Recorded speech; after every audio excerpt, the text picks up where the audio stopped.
मिनशैतानिर्रजीम बिस्मिल्लाहिर्रहमानिर्रहीम। Welcome dear students. आज का हमारा टॉपिक है चैप्टर नंबर 4 से Krebs cycle. So Krebs cycle की डेफिनेशन है कि it's a complete oxidation of the acetyl coenzyme A into carbon dioxide and water. ठीक है जी, कहाँ पे होता है ये? इसका क्या मतलब है जी? कंप्लीट यानी मुकम्मल जो है एसिटाइल कोएंजाइम ए जो कि लिंक रिएक्शन में बनता है उसका कार्बन डाइऑक्साइड और वाटर में चेंज हो जाना, इसको कहते हैं Krebs cycle. KC stand for Krebs cycle. इसको सबसे पहले British scientist sir Hans Krebs ने डिस्कवर किया था, इसीलिए इसको कहा जाता है क्रेब्स साइकिल। दूसरा नाम इसका है जी सिट्रिक एसिड साइकिल और ट्राई कार्बोक्सिलिक साइकिल। क्यों क्यों कहा जाता है?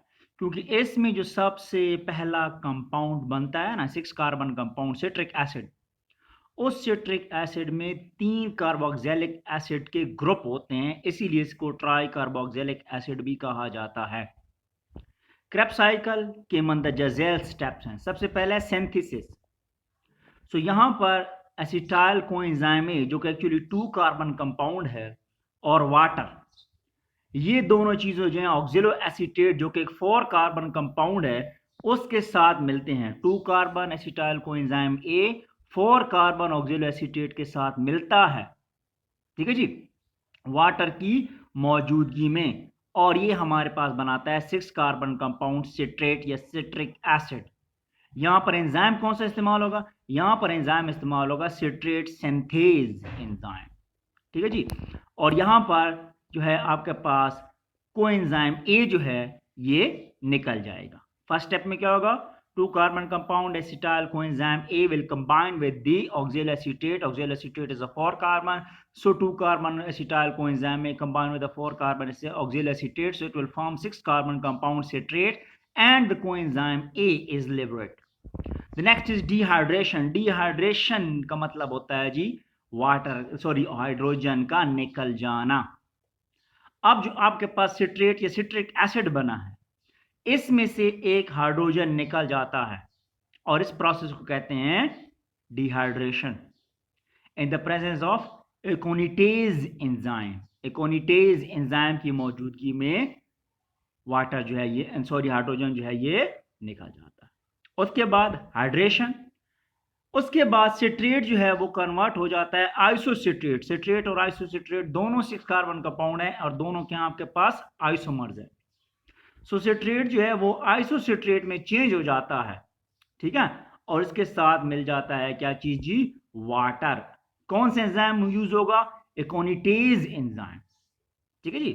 Citrate will be converted into isocitrate with the addition of water in the presence of enzyme aconitase enzyme. Next, oxidative carboxylation. ये दो प्रोसेस, इसमें दो प्रोसेस, एक होता है ऑक्सीडेशन और दूसरा होता है डिहाइड्रोजिनेशन।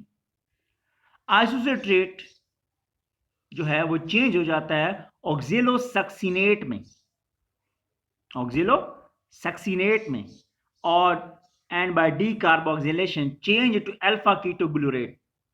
यानी जो आपके पास आइसोसिट्रेट था वो चेंज हो जाता है ऑक्सिलोसक्सिनेट में, ठीक है जी। और कार्बन डाइऑक्साइड जब इससे एक निकल जाती है आइसोसिट्रेट से, ये कितना कार्बन हो गया? 5 कार्बन, और ये 5 कार्बन आपके पास बन जाता है अल्फा कीटोग्लूरेट। यहां पर जो एंजाइम इस्तेमाल होगा वो होगा आइसोसिट्रेट डिहाइड्रोजिनेज, जो कि इस में से एक हाइड्रोजन को निकालेगा।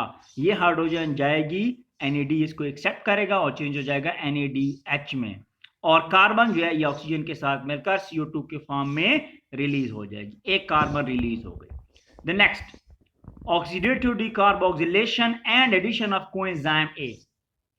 अल्फा कीटोग्लूरेट जो है ये दोबारा से डीकार्बोक्सिलेशन होती है, मतलब इसमें से एक और कार्बन निकल जाता है और ये चेंज हो जाता है आपके पास सक्सिनेट। सक्सिनेट क्या है जी? 4 कार्बन कंपाउंड है। यहां पर एंजाइम कौन सा इस्तेमाल होगा? यहां पर एंजाइम इस्तेमाल होगा अल्फा कीटोग्लूरेट डिहाइड्रोजिनेज, और ये हाइड्रोजन भी एक्सेप्ट करेगा NAD और चेंज हो जाएगा NADH में, और सक्सिनेट जो है उसके साथ कोएंजाइम मिल जाएगा और ये आपके पास बना देगा सक्सिनाइल कोएंजाइम ए।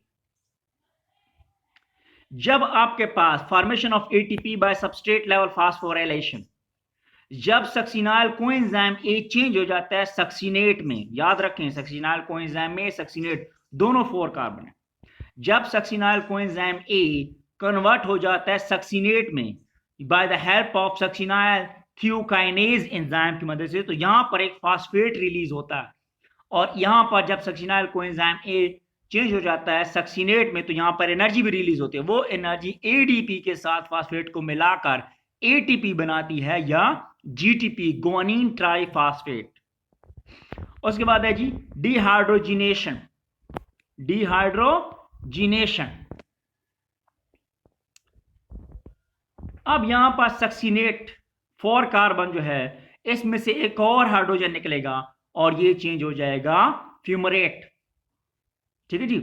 और यहां पर इस्तेमाल होगा का आपके पास एंजाइम जो है डिहाइड्रोजिनेज, सक्सिनेट डिहाइड्रोजिनेज, और यहां पर सक्सिनेट से जो एक हाइड्रोजन निकलेगा उसको एक्सेप्ट करेगा FAD और चेंज हो जाएगा FADH2 में। उसके बाद है हाइड्रेशन।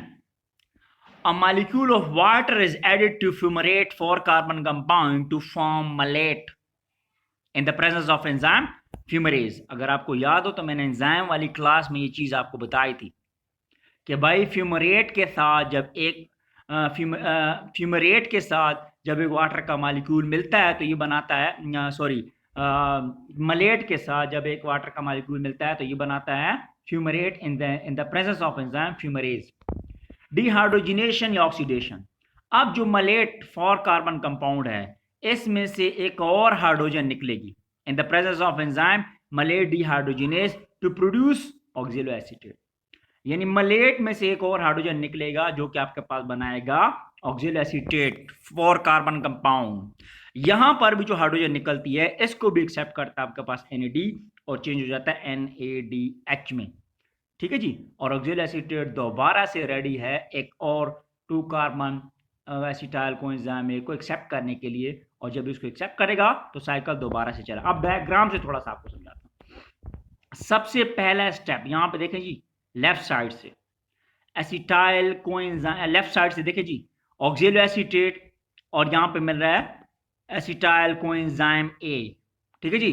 और ये आगे चेंज हो रहा है सिट्रेट में, कोएंजाइम ए निकल गया, सिट्रेट जो है चेंज हो रहा है आइसोसिट्रेट में, आइसोसिट्रेट जो है ये चेंज हो रहा है अल्फा कीटोगुलरेट में। अल्फा कीटोगुलरेट क्या है जी, 5 कार्बन कंपाउंड है और यहां पर एक हाइड्रोजन निकल रहा है उसको NAD एक्सेप्ट करके NADH में चेंज हो रहा है। अल्फा कीटोगुलरेट में से एक और कार्बन निकलता है और ये चेंज हो जाता है 4 कार्बन सक्सिनाइल कोएंजाइम ए में, और यहां पर भी एक हाइड्रोजन रिलीज होती है जिसको एक्सेप्ट करता है NAD और चेंज हो जाता है NADH में। फिर सक्सिनाइल कोएंजाइम ए जब चेंज हो जाता है सक्सिनेट में तो यहां पर कोएंजाइम ए भी निकल जाता है और यहां पर आपके पास GDP के साथ एक और फास्फेट मिलकर बनाता है GTP और ATP सेम चीज है। सक्सिनेट जो है ये जब चेंज हो जाता है फ्यूमरेट में तो यहां से एक और हाइड्रोजन निकलता है और इस हाइड्रोजन को एक्सेप्ट करता है FAD और चेंज हो जाता है FADH2 में। फ्यूमरेट के साथ जब मिलता है वाटर तो ये चेंज हो जाता है मलेट में। मलेट जो है जब चेंज हो जाता है ऑक्सिलो एसीटेट में तो इसमें से एक और हाइड्रोजन निकलता है और इस हाइड्रोजन को भी एक्सेप्ट करता है NAD और चेंज हो जाता है NADH2 में। अगर किसी का कोई भी सवाल हुआ करे तो यूट्यूब पे मैं वीडियो अपलोड करता हूँ, कमेंट्स में अपना सवाल दिया करें या कोई भी आपको मसला हो तो पूछा करें। Thank you, Allah Hafiz.